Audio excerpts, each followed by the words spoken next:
Let's rewind. The story of inflation isn't new. It's as old as money itself.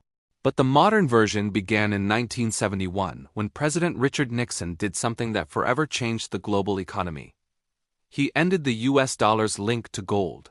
Before that, your money was backed by something real: gold reserves. You couldn't just print more of it without consequence. But after Nixon's announcement, the dollar became what economists call fiat currency, meaning it's worth whatever the government says it is. That moment unlocked a new era, one where central banks, like the US Federal Reserve, could print money to stimulate the economy. And they did. But here's the twist most people miss. When you print more money, you don't create more wealth. You just change who gets it first. Origins: the birth of a wealth machine. So, where does all that new money go when the Fed injects billions into the economy? Not into your paycheck. Not into the hands of small business owners. It goes first to the banks, large corporations, and asset markets, through a process called the Cantillon effect. Named after an 18th century economist, the Cantillon effect explains how money creation benefits those who receive it first. When the rich and powerful get new money before prices rise, they can invest it in stocks, real estate, and commodities, assets that gain value during inflation. Meanwhile, by the time that money trickles down to you, prices have already gone up. You're left paying more for the same things while your income struggles to keep up. Fries: inflation's golden era for the elite. Fast forward to the 1980s and 1990s, the age of deregulation and easy credit. The rich discovered a secret weapon: debt. When inflation rises, debt becomes cheaper to pay back. Imagine borrowing $1 million when inflation is 10%.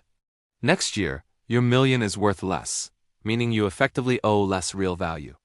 So the wealthy began borrowing massive sums to buy assets, stocks, properties, companies, knowing inflation would quietly erode the real value of their debt while increasing the nominal value of their assets.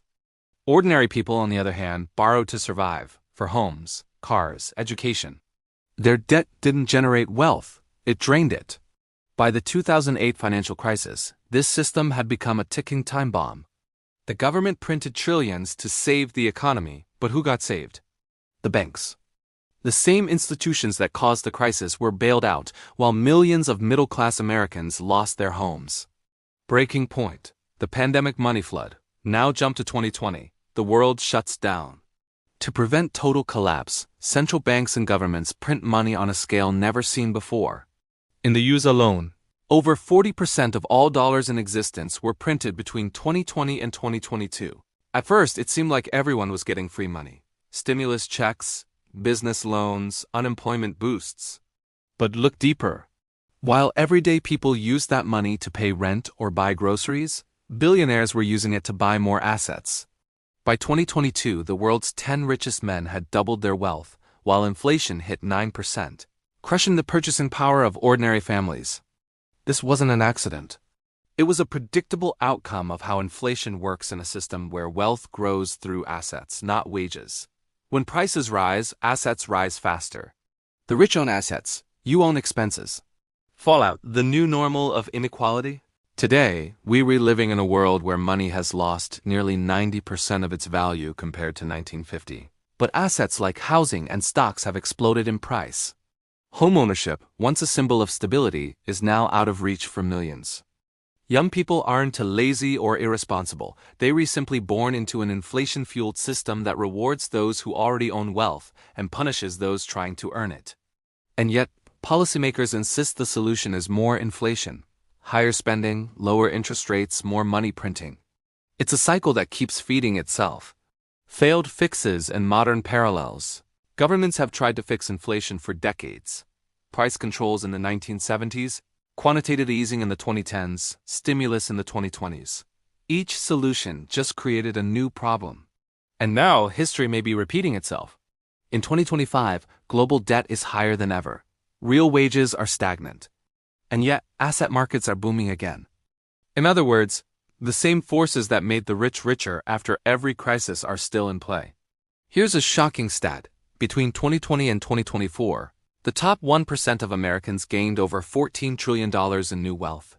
The bottom 50%? Lost purchasing power. Inflation isn't just an economic phenomenon. It's a social sorting mechanism.